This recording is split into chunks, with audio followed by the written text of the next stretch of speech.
एक मॉडल का आपके लिए एक नया क्वेश्चन लेके आए हैं।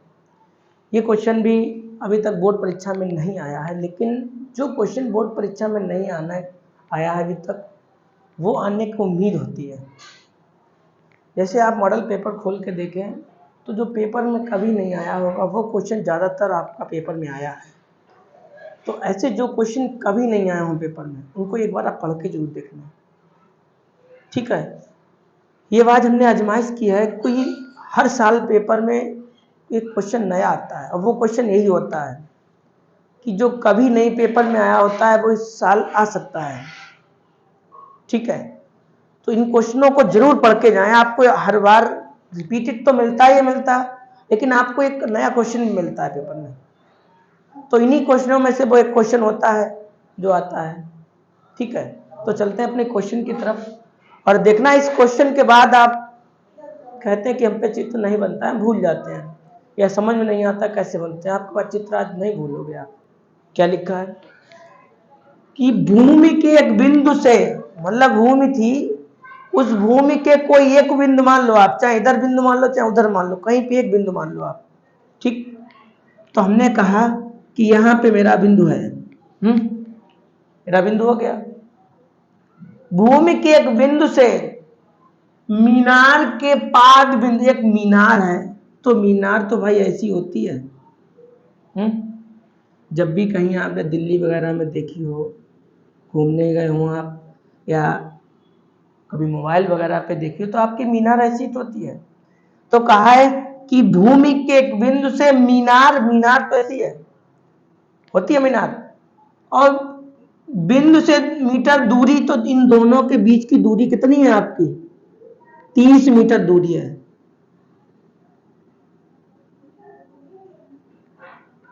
कोई दिक्कत? 30 मीटर दूरी हो गई, इतना समय आ गया। आपने एक बिंदु लिया और वो बिंदु यहां पे था, फिर लिखा था कि मीनार, तो मीनार ऐसी होती है ना, मीनार बना ली। मीनार के शिखर का उन्नयन कोण 30 है और शिखर से देखो आप यहां से, इसका कोण कितना है? 30 अंश है। कोई दिक्कत? आपका इमेज बन गया। जब आपका इमेज बन जाता है, जब आपका चित्र बन जाता है, तो आपका सवाल कॉमन सी बात हो जाता है, ठीक। और यहाँ पे कहा क्या, 30 मीटर दूरी दे दी गई और ये कहा गया है कि मीनार, 1 मिनट रुकिएगा, फिर आपसे कहा कि मीनार की ऊंचाई ज्ञात कीजिएगा। आपको ये ऊंचाई ज्ञात करनी है।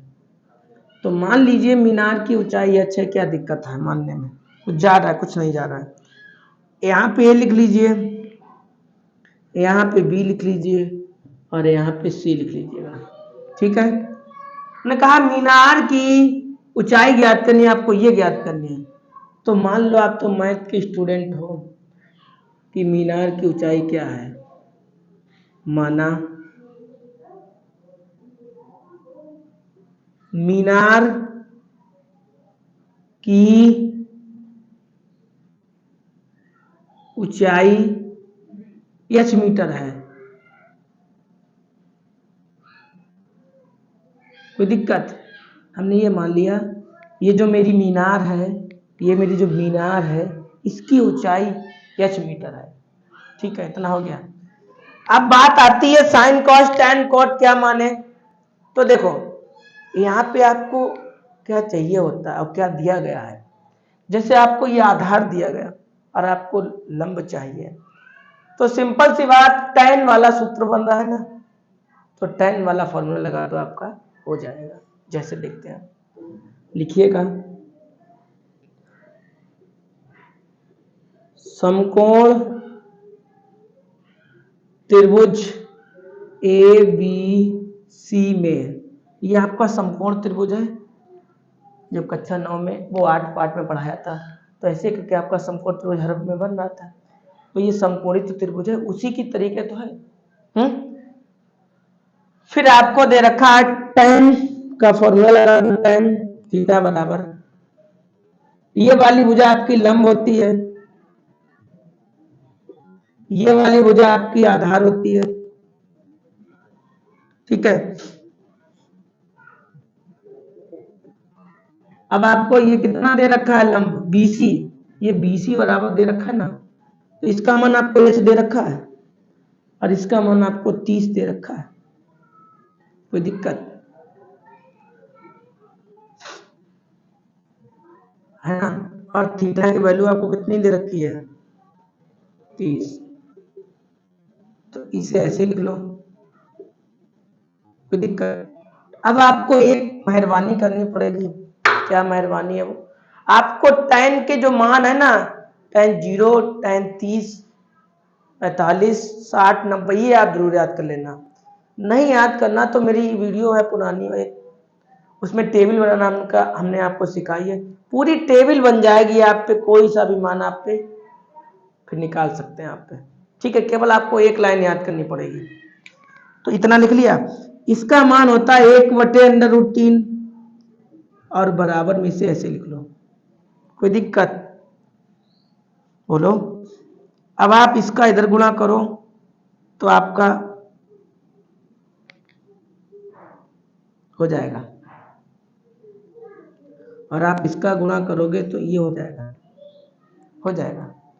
ये जो भी इसके गुणांक में होता है वो हमेशा कहाँ जाता है? बट्टे में। इतना तो आंसर दे नहीं रहे होंगे, तो आप क्या करिएगा, इसका परिमेयीकरण कीजिएगा। अब परिमेयीकरण कैसे करते हैं? ये जो अपान में लिखा होता है ना, इसी का ऊपर नीचे गुणा कर देते हैं, अंश में भी और हर में। ऊपर वाला आपका अंश होता है, नीचे वाला आपका हर होता है। इसका गुणा करो तो 30√3 हो जाएगा। ठीक है, और √3 का गुणा करोगे तो आपका 3 ही आएगा। इसका मतलब क्या हुआ, हमने √3 और √3 का गुणा किया, 3 त्रिका 9 हो जाएगा, रूट के अंदर हो जाएगा, और 9 किसका वर्ग होता है? 3 का। इस तरह से आपका 3 आ जाता है। या सिंपल सी बात कह लो कि जब भी √3 का गुणा करेंगे आपका 3 ही आएगा। 3 एकम 3, 3 दशामलव 30, आपका इतना होगा। ये आपकी निकल के आई मीनार की ऊंचाई। थोड़ा इधर से लिखो, 1 मिनट रुक जाइएगा, थोड़ा ऐसे स्याही पे आ। हाँ, तो इतना हो गया। चाहो तो आप इतना छोड़ दो, मीनार की ऊंचाई, या फिर आप चाहें तो इसका मान रख सकते हैं। √3 का मान होता है 1.732। दशमलव के बाद संख्याओं को फुटकर पढ़ा जाता है। आप डायरेक्ट नहीं कह सकते, 732 ही कहिएगा आप। तो लिख दीजिएगा, इनका गुणा कर लो तो एक के बाद केवल दशमलव दिखा दो, 17.32 हो जाएगा मीटर। ये आपका आंसर हो गया। चाहे तो ऊपर वाला लिख दो, चाहे तो ये लिख दो, आपका आंसर हो गया। आया समझ में? देखिएगा, सवाल टफ नहीं होता है, आप उसकी हिंदी पढ़ के देखिएगा, आपका आंसर उसी में छुपा होता है। ठीक है, तो देख लीजिए। आज के लिए बस इतना ही। आपको एक मॉडल पेपर के जितने भी क्वेश्चन होंगे बढ़िया बढ़िया, वो हम आपको सब सिखाएंगे, और लास्ट में हम आपके लिए पेपर भी लेके आएंगे। वो पेपर आप मैच करना, उससे आपके क्वेश्चन मैच करेंगे, मतलब वो पेपर बनाएंगे वो बहुत ज़्यादा इंपॉर्टेंट होंगे। ठीक है।